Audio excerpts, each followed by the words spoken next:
for the trickier type, where we've got y equals the inverse sine of sine x. Now these ones are trickier because there's an extra element that you have to consider. So let's start the same way and think about what x could be. Now if we think about what we can take the sine of, we can take the sine of anything, can't we? Because if we draw this graph here, we know that it goes on forever in both directions as far as x goes. Its domain is all real x. Sorry, that's a little bit dodgy, but you know what I'm saying. So we've got all real x as our possibilities for what x can be. And when we look at what sine of x is, we know it toggles between -1 and 1. So we're expecting sine of x to be somewhere between those two numbers, okay? So then if we take numbers between -1 and 1 and we put them into this function, what's going to happen? Well, let's look at what this function looks like and what we're going to get. We know that it looks something like this, where we've got 1 and -1 here, so that looks good. We're only going to be putting numbers in between that anyway. And it has endpoints here at -pi on 2 and pi on 2. So what we're going to get for y is we're going to get some number that's between -pi on 2 and pi on 2. Now, remember our original idea that this is going to be a little bit like y equals x, okay? But we can see that there's y values that are going to be y bounds, okay? So the y can't be any lower than that or any higher than that. So let's start with that. If we've got a y value of pi on 2 and -pi on 2, and we've got a line that looks a lot like y equals x, it's going to come up to here and down to here. And if y is equal to x, then if that's pi on 2, so is this, and this will be -pi on 2.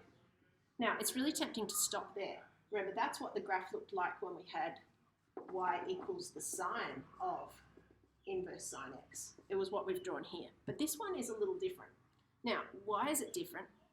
Well, this needs to jump out at you. And while you're thinking this through, circle it and put it like a big reminder. X can be anything in this function. So if we're graphing this function and we've just acknowledged that x could be anything and we can deal with it, okay, maybe the output can't be anything. Y has to be between two things. That's just telling us that the y values have to be between here and here.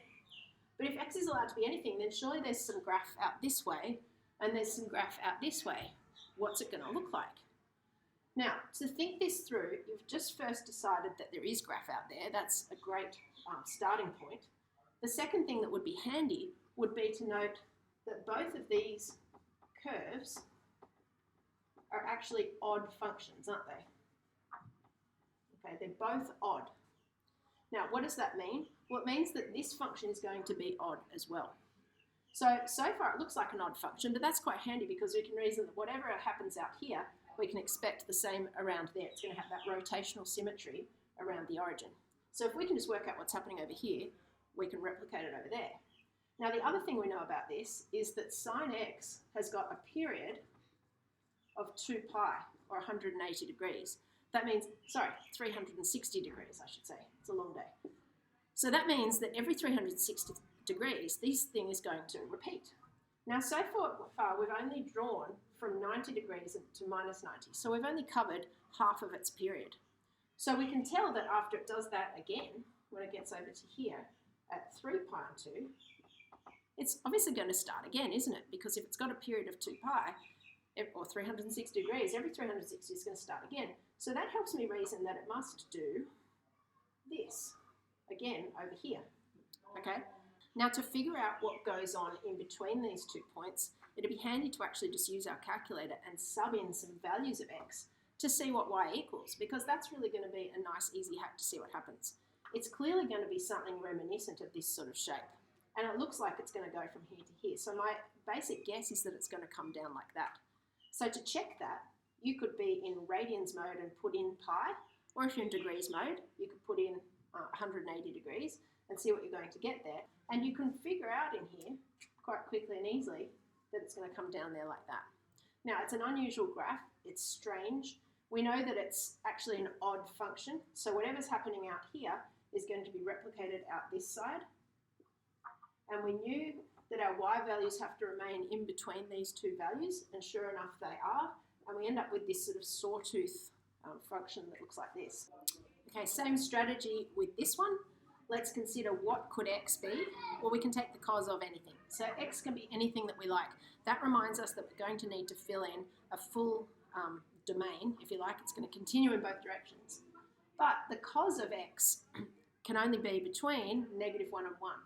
So if we know that the cos of x, the cos of x, I should write, is in between 1 and -1, this is another way to set your working out, just take your pick, whatever you like the look of, then we're only putting numbers between -1 and 1 into this function. Now let's think about what this function actually looks like. Okay, now it's got that kind of weird shape where it goes up like that, doesn't it? And it goes from 1 to -1. Well, that's handy. That's all we're going to be putting in anyway, so that's good. And it goes from 0 up to pi. So when we put something into this function, and the things we put in are going to be in the suitable range, what we're going to get out is something that's in between pi and 0, right? So as we're going to graph this, we know it's going to be somewhat reminiscent of that line y equals x. So let's just start graphing it, okay? But y has to be between 0 and pi. So pi is as high as it can get. When it gets to there, which when it gets to there, it will be at pi, because if x equals y, then pi here and pi there are going to line up. When it gets to there, it stops. Now we've got to consider what it's going to do next, because we've already reasoned that x could be anything, just like with the sine version of this. So it's going to go on, okay? Now, what is the period of this graph? It's got a period of 2 pi, hasn't it? Okay, so that means that every 2 pi, it starts again. What else do we know about the cos curve?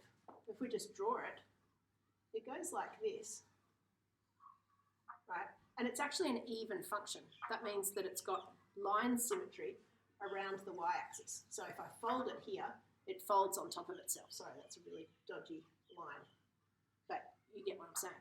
So if I fold it, it lands on top of itself there.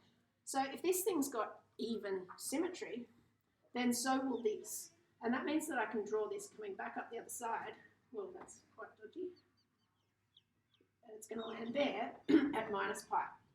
All right, how much of the graph have I drawn? I've drawn 2 pi of it, so I've drawn the entire period, haven't I? Which is handy. That means I just need to repeat it. So it's going to do this again, and again, and again, and again in both directions. And so I can put my values in there. If this is pi that it takes to go up, it will take the same amount of time to go down, and then up again, and then down again. Every pi, it's going to be up, or it's going to be down, and I've got my graph. Okay, last one now. Now let's consider what values of x can exist in this whole graph. Well, the only values we can put in are the ones that you can get something out of when you find the tan of them. So thinking about what this graph looks like, I know that it has these repeating sections that go through 0, pi, 2 pi. It repeats every pi. Okay, so those are all points where the graph goes through. And then in between those, we've got all these asymptotes, which are places that the graph doesn't go through. So the asymptotes are halfway between. So the asymptotes are at pi on 2, 3 pi on 2, and places like -pi on 2. So every pi, this thing repeats. So we can find all the intercepts by going 0, pi, 2 pi, and so on. And we can find all the asymptotes by going pi on 2, 3 pi on 2, and keeping on adding pi each time. Or if you're thinking in degrees, then keeping on adding 180 degrees each time. So if we're thinking about what x can be, x can't equal numbers like -pi on 2, pi on 2, 3 pi on 2, etc. Okay, now there's an infinite number of things that can't be there. It can be anything else, all right? So when we're thinking about what our final graph is going to look like, it just can't go through those points, but it can be everywhere else. So we're going to have to consider it way out to the left and to the right. All right, so we can put anything in, but not that. Now, what does this graph look like? Well, it's like just one of these sections, but on the side, right? So it looks like something like this, and it has an asymptote similarly at y equals pi on 2, or y equals -pi on 2. So while we can put any x value we like into this graph, okay, we're not going to put those in, but we can put in anything else and we'll get an answer. Our answers have to be between -pi on 2 and pi on 2, don't they? So that means that y has to be between those numbers. Or if you're working in degrees, you'd say minus 90 degrees and 90 degrees. So now as we go to make our final graph, it's somewhat reminiscent of y equals x. So that's always a good starting point. At the beginning here in the first quadrant, it's going to go up like this, but it's only going to be able to go so far. When it gets to pi on 2, we have to stop it because y can't get any higher than that, okay? So what else do we know about this function? Well, it's got a period of 180 degrees, or pi. So it's going to repeat every 180 degrees, or every pi. So far we've only gone along pi on 2, right? The other thing we know about it is, just like the sine curve, it's odd. So it's got rotational symmetry around the origin. So that helps us draw in this section here, okay? Now, there's one problem. We've got a bunch of things drawn on here, but we need to go back to our little restriction. Say, hold on a minute, x can't actually be pi on 2, or negative pi on 2, or any of those other multiples. So the graph goes along just fine for all x values till it's up to that, but it can't be that. So let's put a little open circle on the ends to show that it actually doesn't go through that point. And this point down here would be minus pi on 2.